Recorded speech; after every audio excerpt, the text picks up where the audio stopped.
Welcome to the Non-Essential Podcast. I'm Steve Gibson. I'm Ben Matlock. Yay! We're here. Yeah. And national tragedy today is we were talking about the great Ray Liotta died, and maybe more devastating, they fucked up my order at Taco Bell. that's what killed Ray Liotta. Yeah. He was so mad. He was like, God damn it. There wasn't enough 1800 in the world to drink to calm me down when I had one less burrito than I intended. Which is funny because I can't speak for you, but for me, if I order something, if I have a whole order from Taco Bell and they forget something, that means I'm going to get the reasonable amount of food that I should eat, because I always maybe, but if all you've eaten is a fucking granola bar like I had, I want that outrageous amount of food. I paid for that outrageous amount of food. But see, even in a situation like that, the problem is that I would still order one thing more than the outrageous amount that I actually need. Like, I never order the right amount of Taco Bell. Maybe. Except for too much Taco Bell is the right amount of Taco Bell. Maybe, so I guess, but they're not my fucking primary care provider. All right? Well, and I bet they probably took your money for that burrito. I paid for it. And now it's gone. So that's cool. And in the 90s, when I was young, that would have meant you were out like 90 cents. But now their fucking burritos cost like $7 each. It's ridiculous. The bean burritos are still... Yeah. It's like $1.50 now, I think.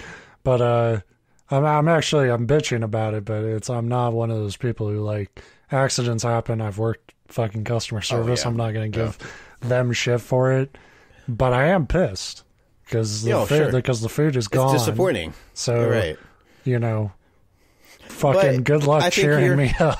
I think you're like me, too, though. It's like you get home and you're pissed, but you'd have to put a gun to my head to make me go back and like be like, hey, I need a burrito, you forgot it. And they would give it to you, I guarantee, because as long as you don't walk in there like an asshole, they're usually like, oh, yeah, we fucked that up. Here there was a lot of food. It wasn't just my order. So what I'm mostly mad about is, like, you can't really... fucked up yours and not somebody else's. Well, it chains together because I feel bad. So what was forgotten wasn't even my burrito, but I had to give up my burrito because I felt... Oh. Fuck that. I'd have been like, sucks to be you. But no, but the problem is there's so much food in the bag, you're like digging through it in the drive-thru, and I thought it was all there. But you can't really tell. So... It wasn't until I got home I was like, oh, wait, I got shorted. Motherfucker. But like I said, accidents happen. I'm not going to freak out. I'm going to light the building on fire. Which is the appropriate response. But I'll wait until it's empty. Yeah, you don't want to kill anybody. No, I just want Taco Bell to be ended by thine own hand. They'll find one handwritten note in the cinders to say this was Ted's fault. Like whoever the person was. I don't know. I don't know whose fault it is. I just know it can't be mine. I can't be responsible for my own food. See, that'll be one of our podcast episodes, because then what you'll do is you'll leave a note. This is because you forgot my fucking bean burrito. And then they'll instantly, they'll be able to use that to track down. They're like, oh, we know what order that was. It was order number, 387. And then they'll track the card, and it'll come back on you somehow. Yeah, the only person to ever buy a bean burrito at Taco Bell. That they forgot. Yeah. It's weird. We coordinated it down to one buyer in the Washington area. We triangulated all the bean burrito purchases. The funny part is they would track you down, you'd go to court, and the judge would be like, they forgot your what? They're like, case dismissed. Like, this man is innocent. Yeah. What time? Was it dinner time? Was he hungry? Maybe you shouldn't have fucked him then. Yeah. But that's the thing. There would be so many people thinking, it's just, a death to this company type move to throw Molotovs at it. And, nobody would think that I would be petty enough to burn a building down over one missed food item. Yeah. But it's like you don't know me at all. If you listen to this show, you know damn well I'm petty enough. So I'm pissed. So we have to do a whole show mad. And you have to be mad with me. Yeah, because that was so fucked angry. up. I'm traumatized. If it helps, I am a little pissed, but not because I forgot your food, but because you got to eat Taco Bell and I didn't. Kind of. But like you said, it's not really eating Taco Bell if you don't eat too much Taco Bell. Yeah. I expected to be lying here like a python who ate a rabbit. It's like just not A even burrito-shaped bulge in your throat. Yeah, because just like not listening to you really. Like that's what I thought my evening was going to be. Now I'm I had a reasonable dinner, and that's fucked up. Yeah. Nobody planned on that. Yeah, well, you've got my condolences, thoughts and prayers, and Oh, and Ray Liotta, rest in peace, buddy. And I guess the keyboardist from Depeche Mode. Okay, I've never listened to them, but me either. But rest in peace. I just literally saw it while I was like scanning through stuff. Yeah, he was probably in Goodfellas also. Probably in the background. They needed a lot of mobsters for that movie. So anyway, when we're not failing to get a disproportionate amount of fast food in us, we tell each other stories on the Non-Essential Podcast, and they're about whatever the fuck. In Steve's experience, it's usually about lying to me now. Yeah. So, not this week. This week is a creepypasta. The ultimate lie. This is one I really liked. I read through the whole thing, which we don't always do. On the edge of your seat. And then it was one of those that... and I don't know, I think we say this every time we do any topic, really. But, like, I read through it, I was excited for it, because I really liked the story. And then about a half hour before, we were supposed to meet to record the show, I have that panic attack, like, shit, did we do this one already? I had to pull up our archives and, search through it just to make sure that we haven't done it already. And we hadn't, but it's just your brain likes to, panic. I know mine does. Yeah. And it's not even that this is really similar to any of the ones we've ever done, but it's just I don't know. I think that the key is what you said about, the state you wanted to be in, is that whoever's telling a episode, the other person's not really paying attention. So I only know what 50% of our episodes are about. The other 50%, I'm like, yeah, Ben talked and we laughed. Yeah, it's more of a rhythm game. It's wait for Steve to go ba ba ba ba ba ba ba ba, and then I know it's my turn to say something. Yeah, and we just alternate. It's like the Magic 8 Ball. Every time I've said it, it's been mostly relevant. It's like that thing where it sounds like a cohesive show, but if you covered up one person, like the main speaker, you'd realize that the secondary speaker that week, everything they say is just generic. It never directly addresses. Yeah, it's kind of like those ASMR videos where it's it's supposed to be a steady sound. But for us, it's just you can't really comprehend what we're saying after minute 2. And you're just hearing, but it's so annoying that you'll never be able to relax. And that's what we're here for. Yeah, there's plenty of meditative and relaxing shows out there. This is I'm trying to bring you to the state I am about my meal just now. So anyway, I've got a creepypasta. It's called 12 Minutes by Roboky. Or Roboky. It's Roboky, right, Kentucky. It's all right, you said it. So 12 minutes, starting now. No. Well, it was the summer of 1932, and I don't know. It's funny that I started that way because I wasn't looking at it, but it actually starts this way. In the fall of 1987, local news channel WSB TV2 of Atlanta, Georgia, was attempting to fill a scheduling gap in their Sunday morning lineup. After a few solicitations by local business owners, and one non-essential podcast. Oh yeah, I was 5 at the time, but I was so, this show was in the works for a long time. Well, that was when we could sell it on potential. I wish our show was on public access. Like in Atlanta, neither of us live in Georgia. It's just some random market. I imagine just like one really sad old woman who can't like find her remote, and she just has to like listen to this shit. That would be all right. Yeah. After a few solicitations by local business owners, they decided to allow the young Reverend Marley Sachs to take the available hour block to do a religiously themed show. It premiered October 18th. Yakety Sax for the Lord. Jesus chases you like this. That's when the devil comes for you. The show was standard religious fare and consisted of the reverend sitting in a simple chair reading passages from the Bible to the camera and discussing their interpretation and significance to our modern day-to-day life. The show received a reasonable number of viewers and continued to be shown into early December. I don't know what a reasonable amount of viewers is to a religious show that's just like a guy reading from the Bible and being like, and today it's like a fucking local church number, I'm imagining. You probably get like, somewhere between like 12 and 50. Yeah. Well, not 50, let's be real. Like there aren't that many people concerned with the good word.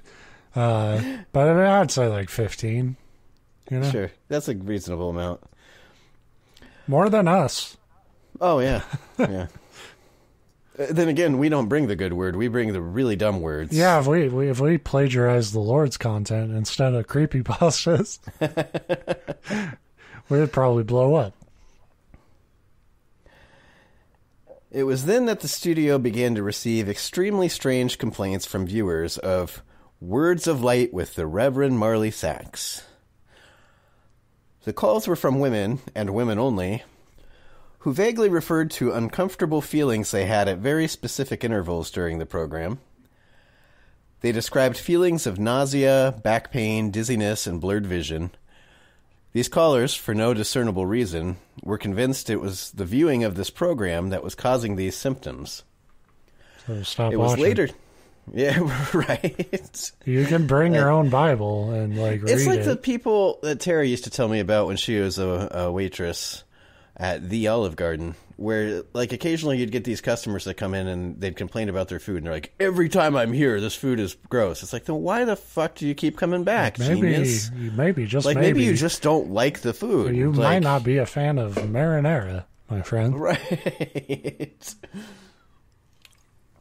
They're like, can't you make it more like a hamburger and put it on a pizza? It's like, no. I mean, that's a fair point. Why can't you do that?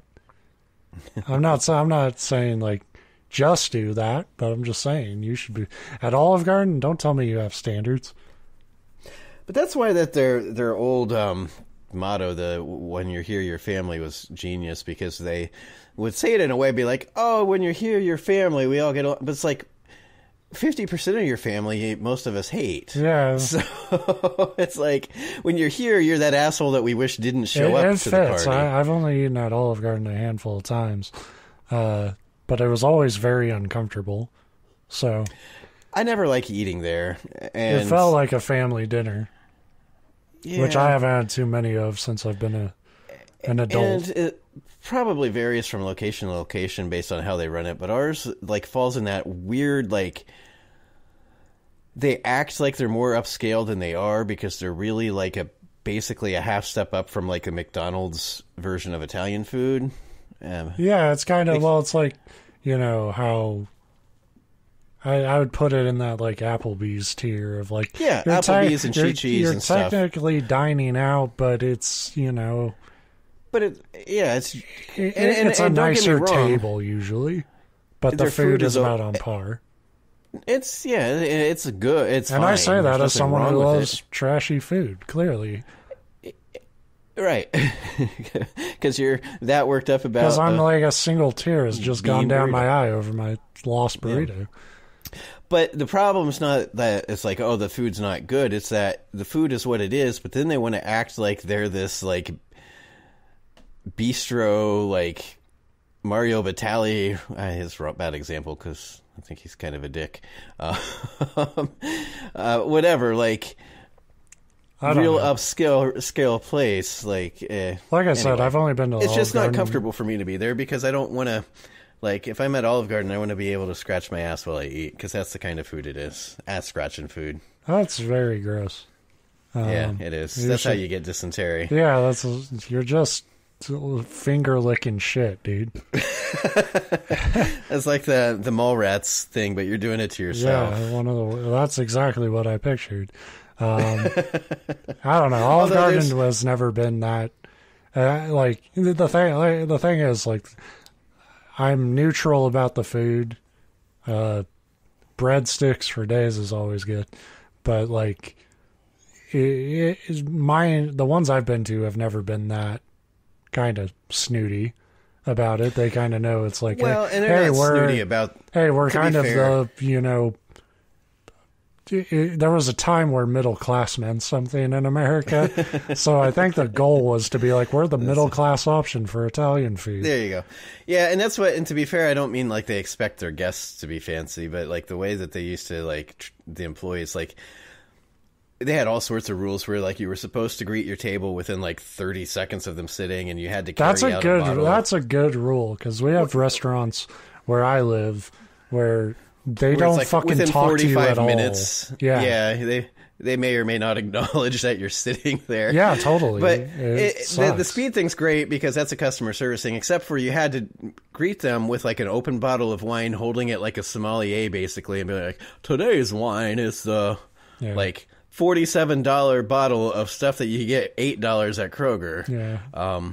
Would you like a snifter? And then, like, I don't know. It's just really weird because it's like... Because most of the clientele there is like, do you have aged Keystone Light? Like, it's not...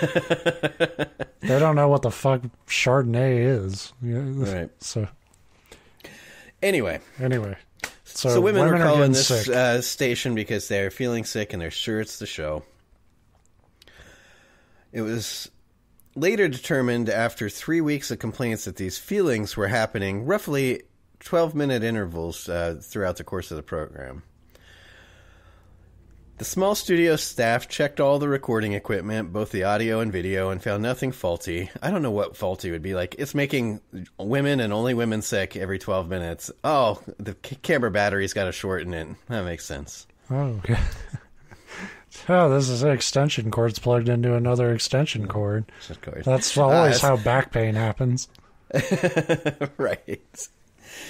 So when the Reverend was made aware of these incidents, he merely shrugged and stated cryptically that some can't handle the voice of God. Thy will be done. Right. The head of the studio, at a loss to explain the cause of these complaints, decided to just continue running the program, which is probably what you should do because those complaints sound ridiculous. It's a very, I don't know, though, dude. Like, that's a very NBC approach. But, like, I feel like if you're public access, it's like we can't afford to, like, put our viewers in the hospital for a Bible show. Like, I'd be super paranoid. One person complains that, like, I happened to get diarrhea while watching the show, and it might be related. You're like, can't. That's me. Get out of here. So they wouldn't do that for me. I'd be like, oh, it's just Ben writing in again. Yeah. It's because of all that Taco Bell you ate. I did, and my next email's like, I didn't eat that much, I swear. They forgot it's my funny, goddamn burrito. Funny you say.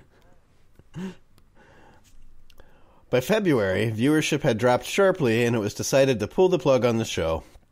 The studio had figured it would be more prudent to spend as much time as possible on the news story that had the other two local news networks abuzz: the miscarriage epidemic. Starting sometime in November, the number of healthy pregnant women miscarrying in the Atlanta metropolitan area had reached over 300, which I don't know what the normal amount of miscarriages is in a metropolitan area, because they're terrible. It's a horrible thing to live through, but they're also not that uncommon. I mean, compared to where they were, there's a lot. I mean, it's kind of overlooked because it's such a common part of life, but giving birth is, super dangerous. And traumatic, but it's also like, well, and I don't there's a lot more they necessarily can do to like keep the baby alive. Yeah, but I don't necessarily, miscarriage, they're not like stillbirth or death at the time of birth, because it could be at any point in the pregnancy. So, I mean, sometimes it... Yeah. I don't know. I think that sounds like enough to be a pattern. Pattern. It must be, because it was the news story that had everybody abuzz. And got the CDC could find no discernible cause for this terrifying occurrence. The Reverend took the show's cancellation with what could only be described as abject indifference. When informed, he made no protest. He merely nodded, almost knowingly. He was like, wait, my webcam was on? He left the studio after the last episode was filmed without so much as a word and dropped off the face of the earth. No one ever heard from him again, not his former congregation or any member of the church. The studio moved on, filling the slot with an infomercial, and continued to concentrate on the miscarriage story. So, I thought that was the whole point, is that they wanted to use this hour to cover the news, but then they put an infomercial in. So maybe it was an infomercial for... Check out the miscarriages? News. Yeah, change that channel if you want to hear more. Our two competitors are running way better stories than we can. So for just $9.95.95, so at 9,000. We realized that if we film a TV showing the other channel, it's technically still our content. Especially in 1987. It's the Wild West of broadcasting. A year and a half later, an intern at the WSB studio discovered the tapes of Words of Light and began going through them in an attempt to find stock footage for an upcoming piece the station was doing on the impact of religion on the city. The Atlanta incident, as the miscarriage epidemic became known, petered out 3 months after the studio canceled Reverend Sachs' show and had already begun to fade from the public consciousness. As the intern went through the tapes, he accidentally made a disturbing discovery about the footage. Oh my God, this is a religious show. While attempting to stop one recording at 10 minutes 45 seconds, he mistakenly jammed the fast-forward button down. While the footage whizzed by, he attempted to pry up the button with a screwdriver. Just as he succeeded, the tape stopped at 32 minutes 1 second. The intern actually fell out of his chair when he looked up at what was frozen on the screen. The image of a badly decomposed severed head filling up the entire frame. After he collected himself, and I love that, he literally fell out, and not like he almost fell out of his chair. It was like a whoa. Cartoon character. And then he got up, and after he collected, so he dusted himself off and was like, oh, okay, man. And he pulled his chair back up and sat back down. And it's like, okay, let's try this again. He moved the film back a few frames, then forward, and realized that his mind was not playing tricks on him. He began going through the rest of the recording and soon discovered that at exactly 12-minute intervals, the image would appear for 1 frame. But it's interesting because it keeps saying at this exact 12-minute intervals, but it says he stopped the tape at 32 minutes 1 second, which is not a multiple of 12 minutes. I'm still baffled. I was sold a bill of goods that this would be 12 minutes. And this is a story spanning days. Years. Months. One of the still frames of this... what image would appear for 1 frame? One of the still frames of the severed head. One of the still frames of the severed head. Oh, I know what I'm doing here. It's what the fuck are these 2 sentences? It's when I copied and pasted this to read it, there was an image, and that's the alt text. No wonder you liked it. Yeah. It settled into 1 sentence. It's why is he repeating one of the... Anyway, that was my part.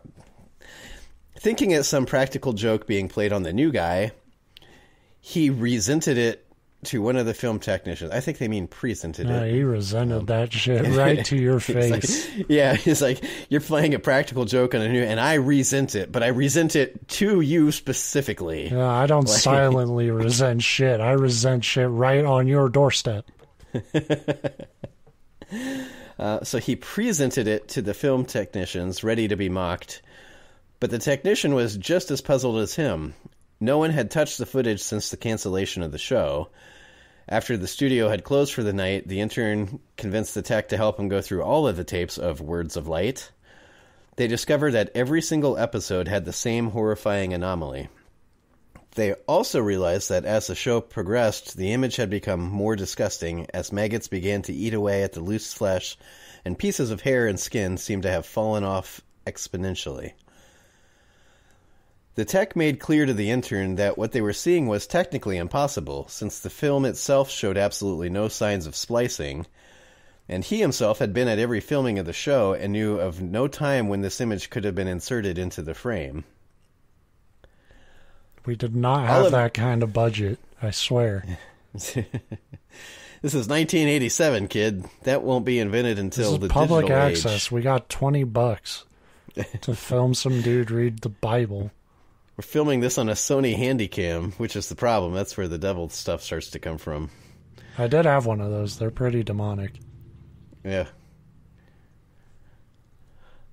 All of this was presented to the studio head, who, fearing some kind of backlash over allowing this to get on air, ordered all the tapes destroyed.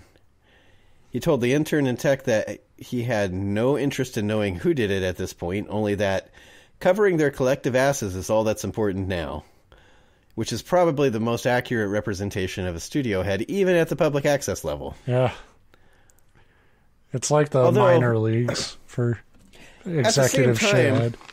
I was going to... Yeah, but at the same time, it's like, is this hardly... Like, they're used to covering up, like, sexual harassment, bribery, like, all sorts of stuff. So being like, oh, some disturbing images that flash for a frame got in the... That's, like, the most minor of their... cover up. But if I sweep that under the rug, that's going to look really good on my resume for a real network. Right. Like, what kind of things have you done that are shitty in your career? Well, one time there was some disturbing imagery and we burned all the tapes and I shot the two men who burned them. And they're like, did you take a dump on their corpses? Well, of course. Why would I? No, I'm not going to leave a trace. I outsourced that to two people to poop on them and then I shot them as well. It sounds like me and you have, like, our biggest gripe in the entire world is against studio heads at TV stations, and I really don't know much about that. I know they don't pay me, so I don't give a fuck. And they cancel my favorite shows all the fucking time, and then run shit that I hate. I don't know. And that's all them. It's not the network. It's the studio heads. Well, yeah, it is. Like, the studio heads, networks, they're all the fucking same. They're like, They all fucking make trash. It's why so much shit on TV and like movies and stuff suck. It's why when they have an hour to kill, like probably the best thing they could come up with was have a guy just read the Bible in this story. Because it's like the moment they try to have an original idea, it's fucking shit. And it's not original. Yeah, it's not original. Fire emergency. Police 911. Fire Doctor PD. show. Right. Anyway. The tech easily moved on, remembering the incident as a darkly funny personal anecdote, but the intern wouldn't let it go. He made copies of as many tapes as he could before they were wiped, and he took them to see if he could find anything else in them that might point to who did this or why they would. All right, now he's just being weird. And he deserves, like, whatever happens.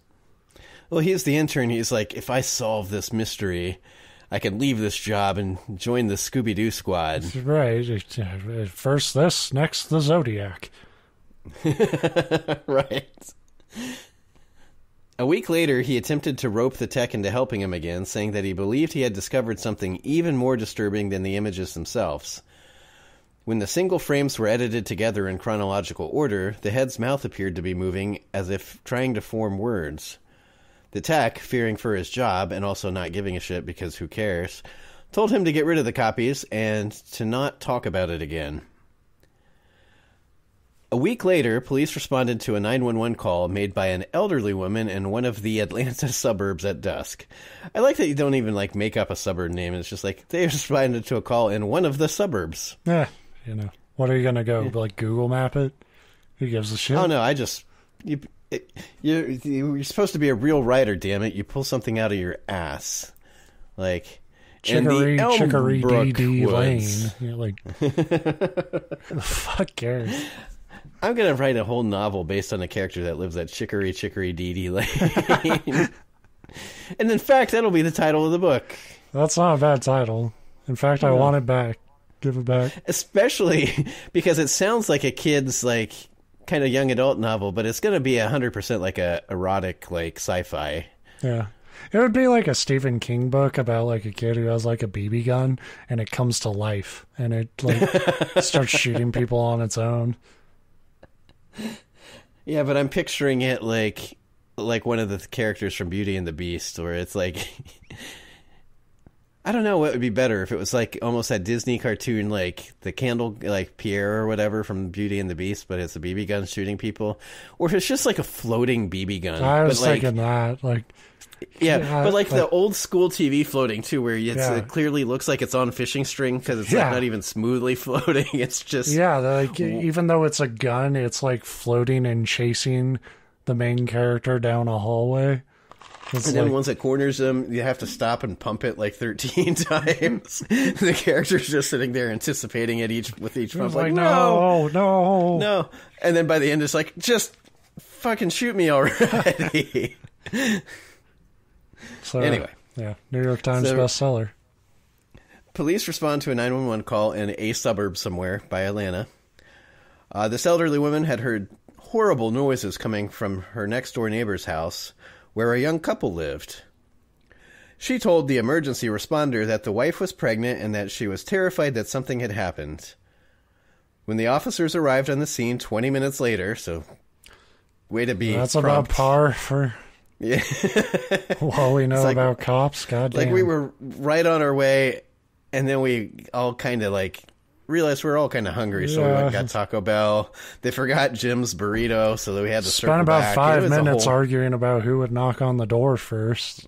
There might be something scary in there. You do it. The new guy, ended up, it was his job. Anyway, they respond 20 minutes later. They found no lights on in the windows and the front door ajar. They moved in slowly and made their way into the living room. Somebody's replaced this front door with a jar.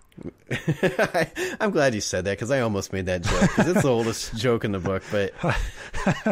I could only do it with that voice. And it's just the type of... Like, I get it, doors can be ajar, but that usage there, for some reason, it felt more like that. Like, the door was ajar. I am jar, you are jar, we are all jar together. That would be an appropriate end to a creepypasta. Like, like the one we did, it's some in-joke that nobody that listens to our show or us understands. Be like, they made their way into the living room. They found the door ajar. I am jar, you are jar, we are jar. That's beat poetry, if we're being real. It's beautiful, man. I don't know if my clicks come through, but... It did. Anyway. Inside, they found a young woman, dead, with her abdomen slashed open. The wound was jagged, and a trail of blood led from the body to the couch on the far end of the room. There sat her husband, the studio intern, naked, the corpse of his unborn child at his feet, dying. In his hand, he held the rusty piece of metal siding that he had used to gut his pregnant wife. So pleasant. The television was on and playing an 18-second loop of a silent footage of a decomposing head mouthing some unintelligible words. The story at the police precinct to this day goes that the intern kept saying under his breath over and over again as they led him away, "The light of God calls them." The end. And I like that that's a story at the precinct. Like, they didn't pass it on to, like, his trial or anything. Where has They're it? like, yeah. Well, I mean, it's America. As long as he was a middle class white intern, he probably didn't get charged with anything. They were like, we could, but it's a lot of work. What can you do? Yeah, I liked the idea of a stop motion decomposing head, just like interspliced into this religious show. I don't know. I'm trying to like take it all in right now because I'm like, it's. I don't know. I guess the most surprising thing to me is he had a wife. Because like, if I had a wife, I would not do that. Yes, I would have shit to do. Well, that's the thing, is that this whole thing's set up like a creepypasta, like it possessed him or something, but what actually happened was he was trying to avoid doing all the things that you have to do when your spouse is pregnant and you're getting ready for a baby, because it's not fun. So that's why he got so obsessed with this whole like mystery thing. You know, many nights before, it's like, damn it, I'm doing it for recreation. I need me time. And she was arguing, and he couldn't take it anymore, so he murdered her. But then the baby popped out, and he's like, well, fuck, it's alive, and I've got a baby. I'm going to get naked. If he murdered her, and then the baby murdered him, and then I was watching the TV, that would be good, too. And when they get there, it needs to be the decomposing head winking, like a ta-da. Or it turns out they get there and it's not a decomposing head mouthing words like, why is there a picture of meatloaf in the microwave? And the guy realizes he completely misinterpreted these images he found. He's like, oh, yeah. This was the preacher nuking his leftovers. And that's why nobody saw from him, and because he was trying to cook raw hamburger in the microwave, and he got the shits so bad he just went off into the woods somewhere. He was not ready for the Lord's word. Right. Yeah. I don't know. I liked it. I liked that up until that it was... I liked that it stuck to its tone. Like, I don't think the ending is wildly creative, but it fit the story. You know, it may be a little gross out factor to like have the like pregnant wife and shit. Like, so that's going for a little more shock than I'm personally into, but it's not bad. Like, I think the thing for me is that it was almost a less shock because I've been listening to a crime podcast, and one of the crimes is actually worse yeah, than that. And it's a real life crime. And it's like, well, okay, so this one's a nice break from... Yeah, it just seemed like you were trying to, like, it was trying to go for like a Silent Hill, almost like body horror thing with like the, you know, unborn baby and shit. But I'm not saying that like it's bad. It's just, it's kind of, it's kind of a weird jump from A to B, how that story begins and how it ends. Because the big thing to me is like, I want to know what happened with that preacher, and like I know that it's the whole mystery is that he just vanished. But well, he took a new job as the host of The Price is Right. Yeah. But I don't know. I feel like even without bringing him back in the story, there were either ways you could like set up the tapes to like make sense that there was something really wrong about him, like before, you know, they started seeing shit. Yeah, and I thought it was a little too like convenient and on point that, and I get that like sometimes you want to kind of hint at like where you're going with it before you get there, but when it was like, oh, they had all these miscarriages, and then exactly 3 months after the show ended, they stopped. And it's like, well, but nobody in the story would have been, and I get that this isn't told from like a first person perspective. But people wouldn't have been thinking about the miscarriages in terms of timing with this show that 12 people will probably watch. Like, I think that's like my thing is like, you know, you kind of set up that something's off about it by teasing like, you know, women writing in, complaining, and then these miscarriages. But there's not enough there. And then it's just like the intern finds them and they're absolutely haunted, you know? Yeah. And it was interesting that they're like, oh, all the women during the show like had miscarriages and felt sick. But then this guy, it made him horrifically murder his wife. It's like, well, that seems like a turn from... Yeah, that's a stretch on the term miscarriage. That's... Right. That's kind of flat out murder. But technically, it sounds like the baby was still alive, so it wasn't murder so much as a botched surgery. That's what my defense would have been.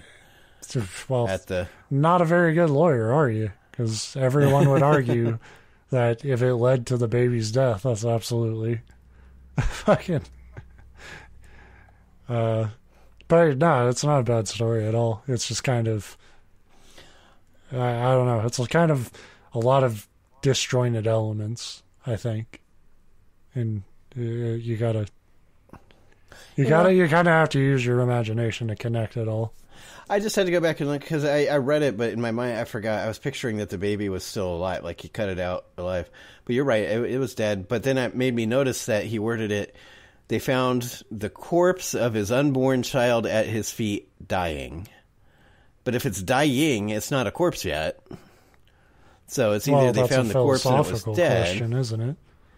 Well, just don't fucking ask any politicians because we'll be here. Yeah, but no, I mean, like, you know, I barely move.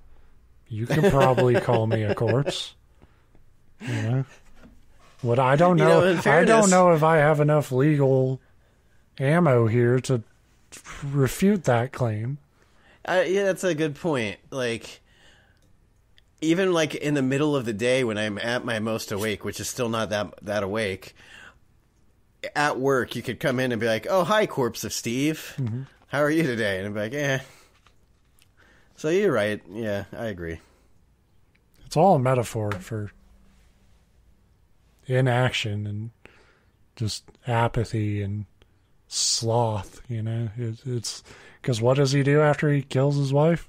Watches TV. You know, yeah. This is my favorite show. It's the Talking Corpse Head show. Yeah. With Corpso the Clown. In fairness, in 1987 on broadcast TV, the demonic talking stop-motion head of a corpse would have been one of their highest rating shows.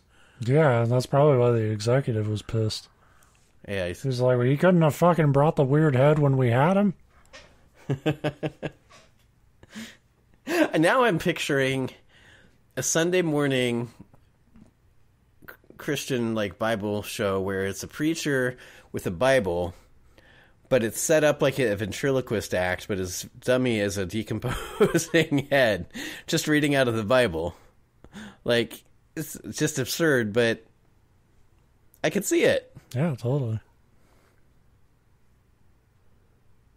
So, yeah, thank you, the writer. I don't remember their name. I don't know. Roboky, Roboky, Robokin. Yeah, always fun to not have to come up with anything every week. But no, seriously, we do appreciate all the creepypasta writers out there. It's a lot of fun to read these stories.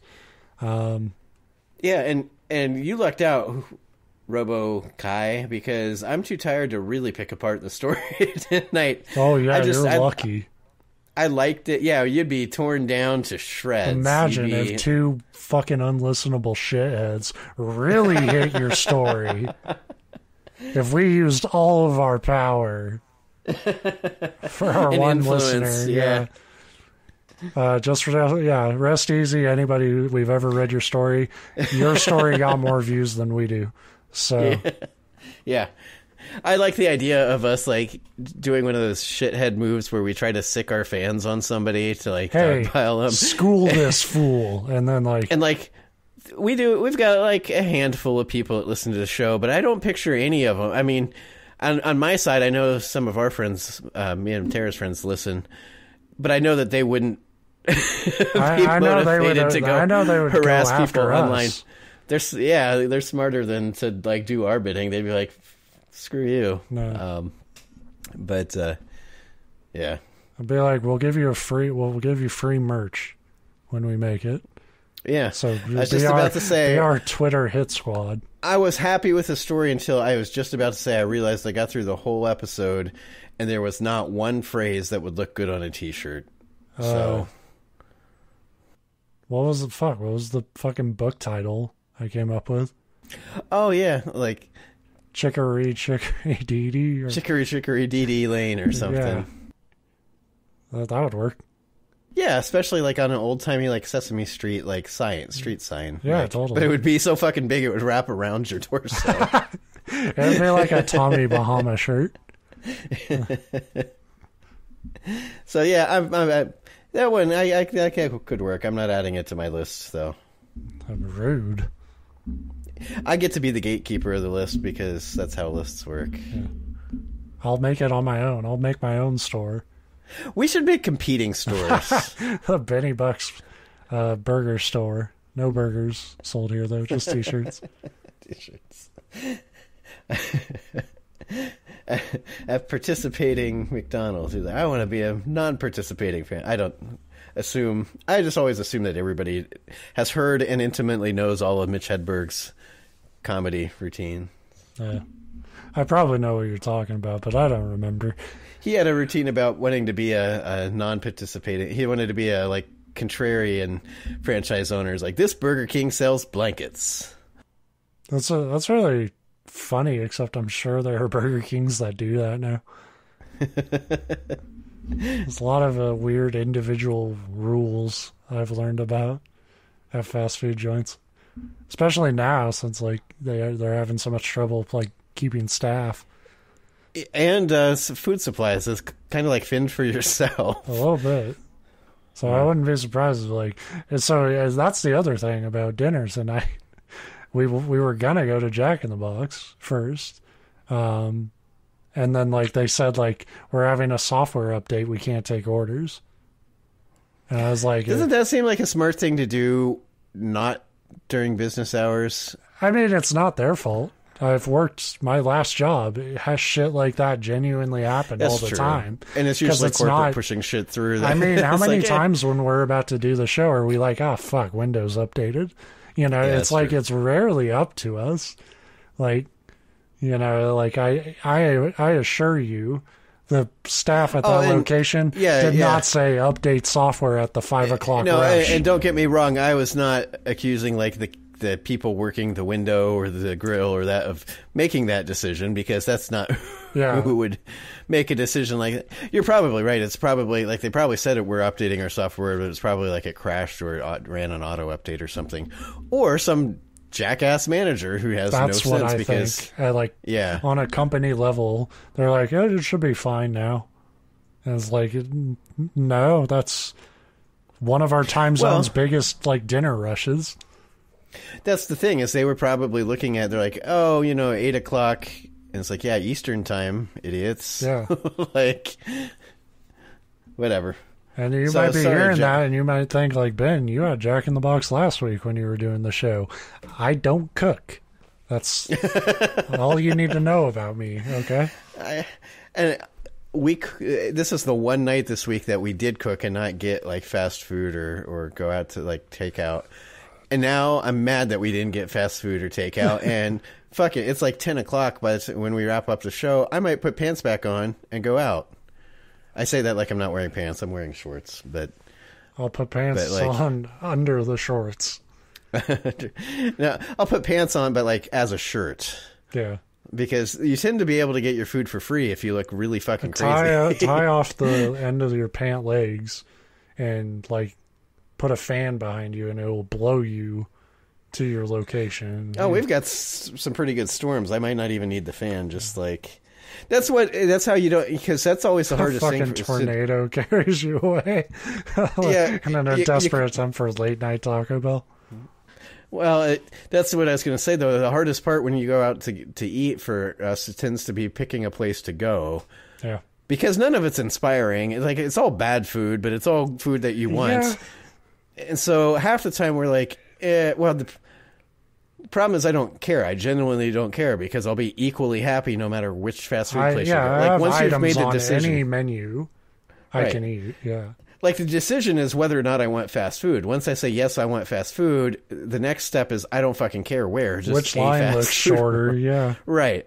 So where I'm going with that is that seems like a good game. I'll just get one of those, like, runner parachutes, that they do for, like, training. And it's windy enough, I could just walk outside. Let the gods decide. Yeah, wherever I land, that's the fast food I will eat. Yeah. I go through these really intense, like, day after day ruts with it, and then, like, I get into a point where it's like I really don't want fast food ever, and I tell myself ever again. It's usually about the length of a weekend where I was like, oh, I'll cook again, and I enjoy cooking, but who the fuck has the energy? The energy, yeah, it's expensive. Fast food's expensive too, but like, yeah, that's the other thing is like. You'll see videos online and shows like, this recipe is cheap and easy if you don't do all the optional shit that makes it good. Right. Or I hate that they do this shit where they're like, this meal is just $3.26. It's like, because you're counting like, oh, this one slice of cheese would be 10 cents. It's like, yeah, you can't buy a slice of cheese. Like, in order to actually buy all the ingredients so that I can put this, I'm not spending $3.83. I'm spending $27. Yeah, if you divide it all, sure. It's right. If I feed 14 people, then each meal was $3. But here's the bad side of it is I buy all that shit and it's for me. So a lot of that shit gets wasted. Yes. And that's the problem. I want singles of singles for cheese. I know. We need the old-timey general goods stores where you could go in and be like, yeah, I want 3 slices of ham, a piece of cheese, one bun, and a pickle. You can do that at like store delis, but I don't want to talk to the deli people. Well, and that's still limiting you to sandwiches. Say I want to make chicken cacciatore. I don't know what that is or what's in it. Okay. But I'd be like, I want 1 piece of chicken. I'd like a teaspoon of oregano. Like, you can't do that. Like, just if you could, the meal would cost. Yeah. Well, they do that, and then they freeze it, and it tastes like frozen shit. Yeah. They strip all the nutrients out of it. Yeah, totally. And it gets cooked like 8 times along the process. Yeah. But, so. Anyway, I don't know why we're talking food. I want to go eat food. All right. Even though I don't need to. I already had dinner. Yeah. Well, I need to because I got fucking gypped. You need to go find exactly 1 burrito's worth of snack food. I'm not going to let this sit. I'm going back to Taco Bell. And I'm going to make things right. And you got to be the kind of person, like, I always love, you don't even give them an opportunity to, like, react in a reasonable way. Like, if you start out like, oh, I came through earlier and my order was supposed to have this and it didn't. Yeah. If you're reasonable like that, 99% of the time, they'll be like, oh, sorry, here's your thing. I'll just approach the counter and I'll pass them the receipt. And on the receipt, it'll circle the burrito that was missing. And underneath, it'll say in Sharpie, I have a gun. Like I'm robbing a bank. And we'll see how it goes. Probably not well. But I'm on the seat of my chair waiting to see how that... That's actually one of the funniest ideas I think I've ever had. It may be worth getting shot by the police over. So we'll see if I make it next week or if I execute this. Next week it'll be, welcome to the Non-Essential Podcast. I'm Steve Gibson, and that's it. There's no more. And that's the way the cookie crumbles. Thanks for listening. Bye.